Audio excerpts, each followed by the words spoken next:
देव उठनी एकादशी के दिन तुलसी में बांध देना, यह एक चीज पल भर में चमक जाएगी आपकी किस्मत। जी हाँ दोस्तों, बिल्कुल आपने सही सुना, पल भर में चमक जाएगी आपकी किस्मत। बस देव उठनी एकादशी के दिन तुलसी में बांध देना, यह एक दिव्य चीज। रोडपति भी होंगे करोड़पति, गरीबी भूल जाएगी घर का रास्ता। और ये उपाय आपको देव उठनी एकादशी के दिन करना है। दोस्तों वीडियो को ध्यान से देखना और वीडियो को लाइक जरूर कर देना। दोस्तों कार्तिक महीने के शुक्ल पक्षी एकादशी को देव उठनी एकादशी के नाम से जानते हैं। कई लोग इसे देव उत्थान एकादशी, देव उठनी एकादशी, प्रबोधनी एकादशी के नाम से भी जानते हैं। इस दिन भगवान श्री हरि विष्णु जी योग निद्रा से जागते हैं। आइए जानते हैं इसके कुछ पौराणिक कथा के बारे में, और ये भी जानते हैं कि कब है। इस साल देव उठनी एकादशी कब है, तो देखिए इस बार 12 नवंबर 2024 दिन मंगलवार को देव उठनी एकादशी है। इस दिन जगत के पालनहार भगवान विष्णु जी योग निद्रा से जाकर सृष्टि का कारोबार संभालते हैं। हिंदू पंचांग के अनुसार देव उठनी एकादशी की तिथि इस बार 12 नवंबर को है और पूरे दिन रहेगी। दोस्तों इस दिन भगवान की कथा सुनने मात्र से आपके सभी संकट कष्ट दूर हो जाएंगे। दोस्तों सर्वप्रथम तो आपको बता दें कि एक बार एक राजा थे। राजा के राज्य में सभी लोग एकादशी का व्रत रखते थे। नौकर से लेकर चाकर तक, पशु तक अन्न नहीं ग्रहण करते थे। दूसरे राज्य का कोई व्यक्ति एक बार राजा के राज्य में आया और बोला, महाराज कृपा करके मुझे नौकरी दे दो। राजा ने उसके सामने एक शर्त रखी नौकरी देने से पहले कि नौकरी तो मिलेगी, लेकिन किंतु खाने में कुछ भी एकादशी के दिन आपको नहीं मिलेगा। उस व्यक्ति ने उस समय तो हाँ कर दी, परंतु एकादशी के दिन उसे फलाहार का सामान दिया गया। वो व्यक्ति राजा के सामने गिड़गिड़ाने लगा और कहने लगा कि महाराज इससे पेट नहीं भरेगा, मैं भूखा ही मर जाऊंगा, मुझे अन्न दे दो। राजा ने उसे शर्त की याद दिलाई, पर वह अन्न छोड़ने को राजी नहीं हुआ। तब राजा ने उसे अन्न का दाल चावल आदि दिया। वह नित्य की तरह नदी में पहुंचा और स्नान कर भोजन पकाने लगा। तब भोजन बन गया।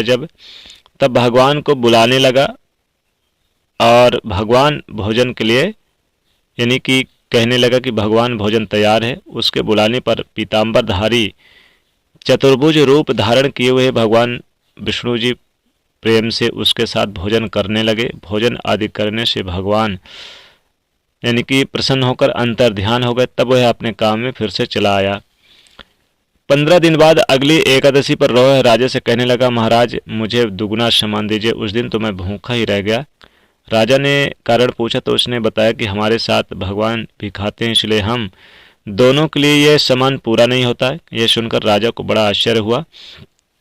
वह बोला, मैं नहीं मान सकता, भगवान तुम्हारे साथ नहीं खाते, तो इतने व्रत रखने हैं, इतने व्रत मैं भी रखता हूँ, पूजा पाठ करता हूँ, पर भगवान ने मुझे कभी दर्शन नहीं दिए। राजा की बात सुनकर वह बोला कि महाराज यदि विश्वास नहीं हो तो मेरे साथ आप चल करके देख लीजिए। राजा पेड़ की ओट में छिप करके बैठ गया। उस दिन भगवान भोजन उसने बनाया भोजन और भगवान को बुलाया। शाम तक ताकता रहा, परंतु भगवान नहीं आए। अंत में उसने कहा, हे भगवान यदि आप नहीं आए तो मैं नदी में कूदकर प्राण त्याग दूंगा, लेकिन भगवान नहीं आए। तब वह प्राण त्यागने के उद्देश्य से नदी की तरफ बढ़ने लगा। प्राण त्यागने का दृढ़ संकल्प देकर भगवान को उसके सामने प्रकट होना पड़ा और उसके साथ बैठकर भोजन करना पड़ा। भगवान भोजन करके उसको अपने विमान पर बैठा करके अपने धाम ले गए। इन सारे दृश्य को देखकर राजा हतप्रभ रह गया। सोचने लगा कि व्रत तप से कुछ नहीं होगा जब तक मन शुद्ध ना हो। इससे राजा को ज्ञान मिला कि फिर से वह व्रत उपवास करने लगा और अंत में मोक्ष की प्राप्ति हुई। तो देव उठनी एकादशी के दिन कथा सुनने मात्र से भक्त की किस्मत जाग जाती। आइए जानते हैं तुलसी में ऐसी क्या चीज़ बांधें कि भगवान विष्णु जी की कृपा प्राप्त हो। देखिए दोस्तों, तुलसी देव उठनी एकादशी के दिन तुलसी की पूजा करनी चाहिए। तुलसी विवाह भी कराना चाहिए, बहुत ही पवित्र माना जाता है। कहते हैं जो लोग तुलसी विवाह देव उठनी एकादशी के दिन करते हैं, भगवान विष्णु माता लक्ष्मी कृपा उसके जीवन भर उसके घर में पड़ी रहती है। कभी भी निर्धनता और दरिद्रता का सामना नहीं करना पड़ता। तो इस दिन आप ये उपाय जरूर करें। तुलसी का विवाह कराएं और तुलसी का विवाह करने के बाद आप तुलसी माता की पूजा जरूर करें। दोस्तों, तुलसी बहुत ही पवित्र और पूजनीय पौधा है। इसमें माता लक्ष्मी जी का वास होता है। तुलसी के बिना हमारे जीवन में कोई भी कुछ भी नहीं है, क्योंकि तुलसी जिस घर में रहती है उस घर को पवित्र कर देती है। अगर आपने अपने आंगन में लगाया है, ईशान कोण में लगाया है, तो आपके घर में कभी धन वैभव की कमी नहीं होगी। तुलसी के पास कभी गंदे मैले कुचैले कपड़े ना रखें और कूड़ा कचरा ना रखें, झाड़ू ना रखें। शिवलिंग और गणेश जी की प्रतिमा भी इस दिन ना रखें, यानी कभी भी ना रखें। तुलसी के पास साफ सफाई रखें। तुलसी के चारों ओर बढ़िया आप चौकी लगाकर उन्हें मिट्टी से बना दें और उसमें नित्य जल डाला करें। तुलसी में अगर आप कोई भी तिथि त्यौहार हो जाए तो चुनरी जरूर ओढ़ा दिया करें। जैसे देव उठनी एकादशी के दिन एक आप लाल चुनरी जरूर तुलसी के ऊपर ओढ़ा दें। और अगर कोई विशेष मनोकामना है तो आप इस चुनरी में आप 5 हल्दी बांधकर, आप 1 रुपये का सिक्का बांधकर आप तुलसी के नीचे बांध दें, तुलसी में बांध दें और अपनी मनोकामना बोले 3 बार परिक्रमा करें। दोस्तों, ऐसा करने से आपके जीवन के समस्त कष्ट संकट दूर होंगे। तुलसी में आप लाल कलावा जो धागा होता है, अपनी मनोकामना बोलते हुए 5 गांठ लगाकर बांध दें और फिर आप 3 बार परिक्रमा करें। माता लक्ष्मी जी की कृपा बरसेगी, तुलसी मैया की जी की कृपा बरसेगी, धन धान्य से आपका घर भर जाएगा। दोस्तों, इस दिन कोई विशेष मनोकामना है तो 1 लोटा जल में थोड़े से कच्चा दूध, थोड़े से मिश्री और हल्दी डालकर आप माता तुलसी को आप 1 लोटा जल दें और एक शुद्ध दीपक घी का जरूर जलाएं। और फिर इसके बाद एक लाल कलावा धावा ले लें और आप की जितनी मनोकामना हो उतनी गांठ लगाकर बांध दें। यकीनन आपके घर में दिन दुगनी रात चौगुनी तरक्की होगी, माता लक्ष्मी कृपा बरसेगी, धन धान से आपका पूरा घर भर जाएगा। दोस्तों, अगर आपके पास कुछ नहीं है तो एक लाल चुनरी जरूर लेकर आइए, तुलसी के ऊपर आप ओढ़ा दिए, फिर तुलसी में बांध दें।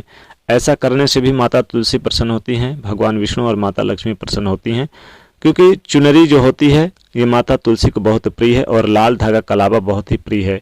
तो आप इन दोनों में से कोई भी चीज़ आप बांध दें। आपके पास अगर कुछ भी नहीं है तो आप अगर घर में साड़ी है तो उसका छोटा सा टुकड़ा आप काट लें और नई साड़ी होनी चाहिए और उसी को आप तुलसी में बांध दें। इससे आपके जीवन के कष्ट दूर होंगे, माता तुलसी जी प्रसन्न होंगी। तो ये उपाय करिएगा। देवउठनी एकादशी के दिन तुलसी मैया की कृपा बरसेगी, माता लक्ष्मी जी की कृपा बरसेगी, चारों दिशाओं से घर में धन धान्य से भर जाएगा घर। कभी भी आपको गरीबी का सामना नहीं करना पड़ेगा और माता लक्ष्मी जी की कृपा हमेशा बनी रहेगी।